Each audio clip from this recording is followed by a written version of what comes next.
Well, I am thrilled today to be here to talk to my friend Scott McKain. Scott has actually founded I shouldn't even say this because he really talks a lot about distinction. And it's not just about founding the Distinction Institute. He has the distinction of being the guest on this blog of the person we've interviewed more than anybody else. Did you know that, Scott?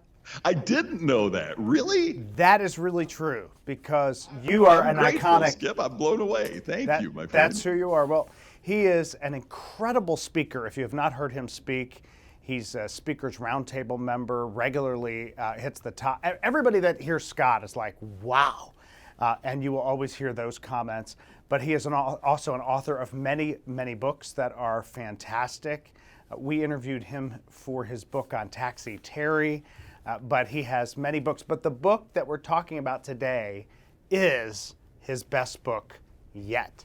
And that book is iconic. And we're going to talk a little bit about that. Though some people could argue, and they may pick their favorite book, Create Distinction, or whatever their favorite book is. But today, the favorite book is, I'm just telling you, it is iconic. So we're going to talk a lot about that today. So, Scott, I just want to talk a little bit about iconic. What does it mean to be iconic? What does an iconic organization look like? Skip, as I talk about in the book, I was challenged by some of my previous clients that had gone through the distinction path. Okay, what comes next? And, it occurred to me that I had kind of left something out as I was talking about distinction. And that is, distinction means you stand out in your field, but there are other organizations that we know that transcend their own individual industry. To use the cliches, Southwest Airlines is more than just a distinctive airline. They're an incredible business, Starbucks and others. So then I got thinking, okay, are there other examples of smaller businesses, ones that we don't hear about very much, that also transcend their category? And so that became for me the definition of iconic, is that you don't only stand out in your field, but you're really so good. You're not just their favorite grocery store. You're their favorite place to buy anything. You're not just their favorite restaurant. You're where they're where your guests want to go. They wish everybody had the kind of service that you have.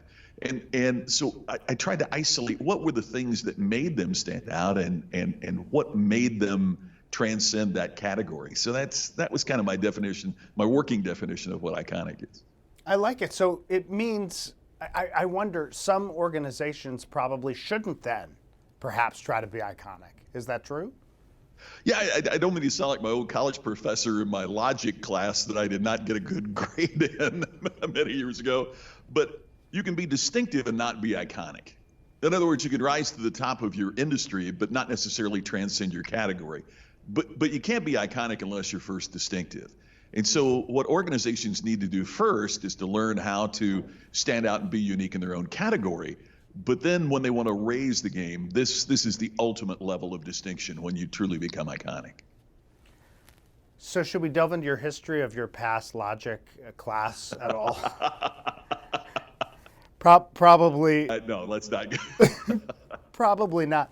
So when leadership teams meet, they're reading your book, they're learning from you what it means to be distinctive. They're watching this. They're looking at this spectrum. They're saying, okay, maybe we even want to raise the bar and be iconic if that's the dream. What are a few of the steps that a leadership team would take to become distinctive, be deliberate about that strategic practice, and then ultimately becoming iconic? Well, it starts with distinction. And part of this book, the beginning part, is I review what we found in the research on what it takes to create distinction. And that's the 4 cornerstones, which basically clarity, be very precise about what your differences are in the marketplace, creative, find an innovative way to approach the market, communication, leveraging the power of narrative to tell your story, and then a customer experience focus. What's it feel like to do business with us? How do we create those experiences? So I would suggest first for a leadership team, you isolate those 4. How do we get more clear about our message? How do we really determine what's going to separate us from competitors in a way that's meaningful for our customers? The interesting thing about innovation and creativity is it only takes one thing. It doesn't take throwing the baby out with the bathwater like we used to, we traditionally think of creativity and innovation as being disruptive and chaotic. You can disrupt the market with just one simple good idea. Communication, Skip, you and I have talked about this privately a long time about people tend to run from their own uniqueness. We love to tell the Starbucks story. We love to tell the Apple stories, the Steve Jobs stories, but we don't become really proficient at telling our own stories. And we have to work on that. I've noticed on several of your blogs, talked with other authors and given your own insights about storytelling, and that's so important. And then finally, that experience. I mean, I haven't told you, I addressed a group of surgeons, and during the Q&A, they said, do you realize you can become a surgeon without ever taking a class on bedside manner? You can graduate from medical school, you can do that, and never take it. And it's interesting to me because there are some schools that you can get your MBA and never have a single class on the customer experience. Well, actually, if you experience that, if you've been to some hospitals, you may say, yes, I can believe that that's true. And yes, I think it's true in business leaders. That is not surprising to some of us who've been on the other side. But then we wonder why these organizations can't retain customers. Why they say our people are our greatest asset, but then they treat them like an expense. And so creating that experience becomes very, very important. So that's the first step. How do we do that distinctively? Then if we want to take it to a higher level, there are factors of iconic performance that are critical. And one that I emphasize from the start is the first of the 5 factors, and that is play offense. I'm a sports fan, and I've always heard the thing, defense wins championships, and we've assumed that cliche is true. And it's really interesting when you look at the statistics. The better offense wins the majority of the time. About 65% of the time, the team with the better offense is the winner, not the team with the better defense. And I see a lot of businesses of all sizes that their business plan is basically, let's look at what our competitor is doing, and we'll try to do the same thing, only a little bit better. And that means the competition is defining your game. And a thread that I found through every iconic business is that they played offense. They were aware of the competition, but they didn't base their approach on them. That's so harder to do than it sounds, but it's one of the most important things you can do. It's so good. One of the mistakes in my book is letting others define you, and I think that is so awesome to really think about it in a strategic way. You also talk about getting promise and performance right, and oftentimes something is wrong on one of those. Do you see a certain part of that equation getting off track more often than another?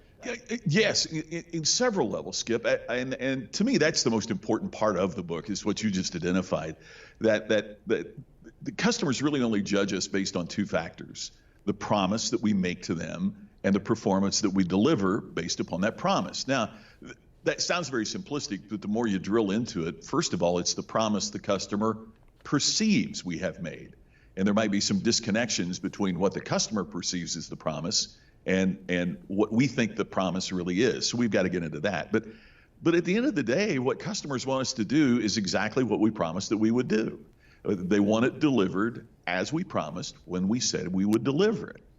That sounds very basic, yet ask yourself, how many places do you do business that they do exactly what they say? Now, if you look at that promise performance matrix, in other words, high promise, high performance, low performance, you end up with 4 categories of business.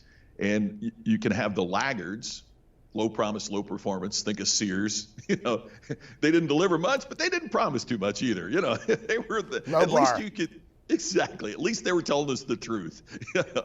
But then you get high promise, low performance, and there's no nice way to put it, nor should there be. These are just the frauds. These are the people that promise you anything to get you to sign, and then once you sign, they don't deliver. And there's a line, and there's some debate about who originally said it, but the line is basically, when someone shows you who they are, believe them. And frauds have kind of shown us who they are, but yet many times as customers we think, yeah, but they'll come through for us, or we'll give them another chance, or whatever. And those are the people we need to run from. Interestingly enough, and this is the one that surprised me the most in the research, was the low promise, high performance, because we hear so much about under promise, over deliver, but there's some really interesting research that suggests that these are the manipulators. In other words, what we do is we intentionally sandbag, we under promise so that we can make ourselves the hero with the overperformance. Instead of really doing it with a commitment to the customer, we're trying to make ourselves look like a hero. And over a period of time, customers are smart enough to see through that. I found that very fascinating because we have always said, I've been guilty of it, under promise, over deliver. And to say, if reading that part of your book and the research to me was incredibly fascinating because they do figure it out. And that's not really what we mean when we say over deliver, right? That's not over delivering. That's just that's table stakes really for that business. So when I read it again to make sure I understood it, it was very, very fascinating. The nuance of that, because you're not doing it to manipulate, you're doing it to serve. And if you do it that way, it's a different mindset. But the next two parts of your iconic steps were more surprising, I thought, than others. And one was stop selling. What does that mean? Well, to be candid, I mean, no organization can cancel all sales. That's not what I'm saying. But when you take the approach, for example, I was looking at some of the groups that I think is iconic. And, I can promise you we are not going to turn on the television over the Super Bowl or any other major event and see an Apple commercial selling Macs, stack them cheap, or stack them deep, sell them cheap.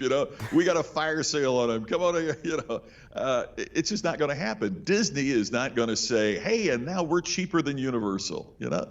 That's not how they sell. What happens is they build relationships.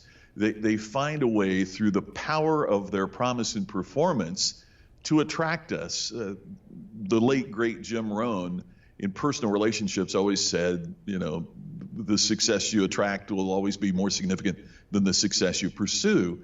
And I think the same thing is true with customers in business. The customers that we attract by who we are and what we stand for and our core values are always going to be more significant to our business than the ones that we've had to put flyers in their mailbox and cut the price and do those traditional things. So to me, stop selling means that we focus on the experience that we create that creates relationships with customers.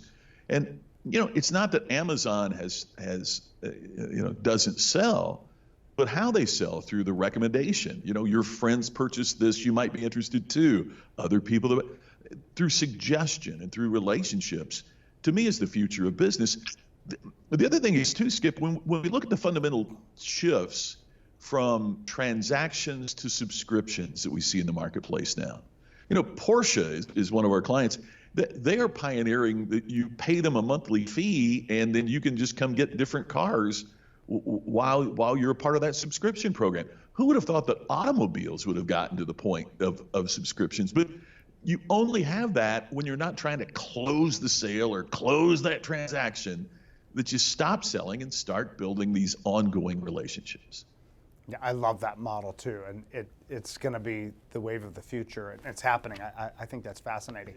One of the other things that's so interesting in so many of these seminars and people talking about sales, and we think positive and be positive and it's all positive and positive mental attitude and all of that and be motivational, and then you say, go negative. I love that. I love that. Talk a little bit about that. Be negative for us, Scott. No. Well, no, wait a minute. Well, the funny thing is, and Skip, I got to tell you, it was one of the things that really surprised me when I was researching for the book, was that was a common theme. And part of what struck me was that too many times in business, you've seen it with the managers, I've seen it with the managers, if a colleague, if an employee brings them negative information, they presume the employee is negative. We have built this whole culture around, let's stay positive, which can, unfortunately, the pendulum can swing too far into don't bring me bad news. Or if something bad happens, I've got a customer that complains. Let's do what it takes to make that customer happy. But then we never fix the process that created the negativity in that customer to begin with. And, we have all these scores about, would you recommend would you recommend us to family and friends? Which to me, yes, you have to have some metrics in there. I totally believe in the metrics, but it's asking things that, would you consider recommending? You're not able to track whether they do or not. You're asking, would they? I think a better question is, what's irritated your customer? Where are the points of friction? What is, pardon the language, but what's pissed them off? Because when we identify that, now we can fix the process and not just, satisfy, Band-Aid what happened to a specific particular customer. So good, so good. The root cause. I'm always looking for the root cause. Otherwise, you're just moving past it and it'll keep coming back again like bad weeds. So absolutely agree with that. Reciprocal respect. Talk a little bit about that. Well, Skip, how many leaders have you seen, and I've seen them as well, that want the respect of their team, but yet they don't express a reciprocal amount of respect to the team? We've heard in business, stuff rolls downhill, and if you're at the bottom of, that's not reciprocal. And what we have today, if you think about it in our personal lives, the relationships are reciprocal. If I ask you about someone in your life and you said, oh, they're an acquaintance, and I went to them and asked about you, they probably wouldn't say, oh, Skip's my best friend in the world. They would probably say, oh, Skip, he's an acquaintance of mine, great guy, right? If you've told me about, best friends, if I went to them, they would say, Skip is one of my best friends. So, and many of us, you and I, have chosen with respective partners to make a lifetime monogamous commitment. We better hope that's reciprocal, right? I mean, that it works both ways. Why would we assume that in business, loyalty and respect can be higher one direction than it is the other? It's not. That's a fallacy that we've created in business, that the CEO or the leader is supposed to be respected at a higher level than the people on the front line. And one of the most tragic shows, people love this show, and I just think it's a tragedy every time I see it, is Undercover Boss, where the boss goes out and is on the front line and, oh my goodness, has an epiphany. I had no idea that my frontline people are experiencing this. And people think that's a wonderful show. And I think, how do you get to the point that you don't know what's happening? You have so little respect for the people on the front line. You don't know. You have no idea. And one of the things that I love your take on that, Scott. It's so funny. I also think about the people who I've had people tell me, "Oh, well, you should try out for that one day," and I thought, and I've asked, "Hey, could I do this?" They're like, "No, everybody would know you. It wouldn't work." I always wonder, like, how is it that these people don't know who the leader is? That even if you put the fake mustache, I mean, really, you don't know who that is? I find that funny. That's funny to get your take on the show. Well, I can't imagine that Tim Cook could put a wig on and a disguise and go in an Apple store and make it 5 minutes without everybody going, why is with Tim the Cook camera wearing crew? that funny disguise? It's not like he's just walking in, right? You have the whole camera crew. I mean, really? Yeah, you got the camera crew. Wouldn't you go, wait a minute, a camera crew watching this guy load a truck? Now, wait a minute. Something's up. To me, it's a tragedy every week. And that reciprocal respect is something that is found. Think about how people at Southwest Airlines legitimately both grieved and celebrated the life of Herb Kelleher when he passed away here recently. That was real. You know why? Because they knew he was real. And that's the kind of, and Southwest is an overused example, I know, but that's how it became one. Well, it's a good one. I was flying the very day, and the spontaneous emotion that they shared was very real, as you said. Yeah, good because example. Herb was real, right? I mean, he got out there with them and he showed respect to the people, throwing bags on planes and taking care of people on the plane and flying the plane, and that's what we're seeking. I always wonder, though, I mean, it's authenticity, and can you teach authenticity? Can you teach it? What's the old line? There was an old line that Zig used to use with speakers. He said, be sincere whether you mean it or not. Joking, of course, that you couldn't do that. I don't know, Skip. I don't know that you can. I think that you can help people understand its importance, and maybe they find their own way there. That's a good way to put it. Well, we could talk on and on and on, and I want people to jump in and read this book, Iconic. It is, and really they need to get it with Create Distinction and read them as a unit, because they both, as you mentioned, kind of have themes that are important to the other.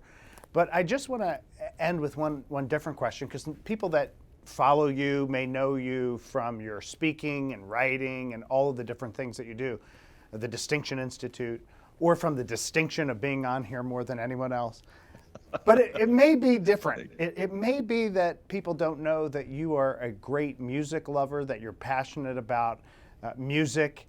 I'll see your posts and watch where you are. You're friends with many people who are iconic in the music industry. What can we learn from an iconic band in terms of being iconic and enduring over time? Do you have an example from the music business that you could share with us? What a great question. The first thing that pops into my head real quickly is I spent last weekend, and as a matter of fact, spent it in a couple days this coming week with my friends, the Oak Ridge Boys. When I was a teenager, I worked at this little radio station in southern Indiana, and my boss was a high school buddy of William Lee Golden, who is the guy in the Oak Ridge Boys with a long, white, flowing beard that's, such an iconic personality. And met him when I was 15, and met the other guys, and just stayed in touch and stayed friends, good friends, over the years. And I went to their show in Florida this last week, and you would have thought there were 20,000 people in the audience instead of 1,000. They bring it every time. And I asked them about it. We were talking about it. And the one thing they say is every night is opening night for that audience, right? I mean, if you and I go to Broadway, Hamilton has been on for years, but it's opening night for us, right? I mean, we went to see Elton John a while back. If Elton would have walked out and said, hey, I've done this a million times, I'm getting a little tired of it, I'm going to sing Rocket Man, we're going to call it a night, all right? We would have horrified, right? Come on, we've saved, and I think sometimes we forget that in business, that if a customer walks in our store, or if we're talking to them individually, or if we're giving a presentation or whatever, even though we may have done it a million times, it's opening night for that customer, for that employee, for that reader, for that audience. And if we can remember that and make that commitment and get that mindset, because to me, the bands with longevity, just like the speakers and television personalities and anything else with longevity, are the ones who really focus on making certain that every person understand that I'll make the commitment and I'll deliver for you every time. For me, I've learned from that. It's been a key in my speaking business, Skip. I mean, at the end of the day, the next group I'm speaking to, they hope I did well the last speech, but that's not their big concern. They don't care, right? They want me to do great for them. That's so good. And it's the same thing as a customer. It's the same thing in every business. And if there's anything I've learned from the Oaks and others like that, that's been the big lesson. That's a great question. Thanks for asking that. That's great. Well, just to hear you say the Oaks, that right there makes the whole thing. The Oaks. I like it.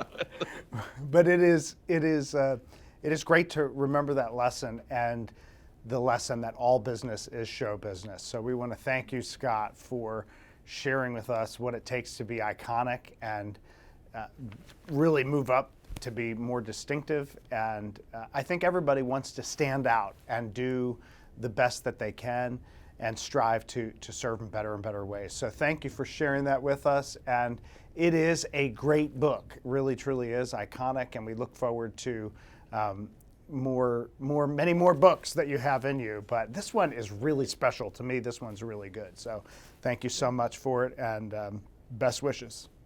Thanks for having me. Always great being with you, my friend. Thank you. Thanks.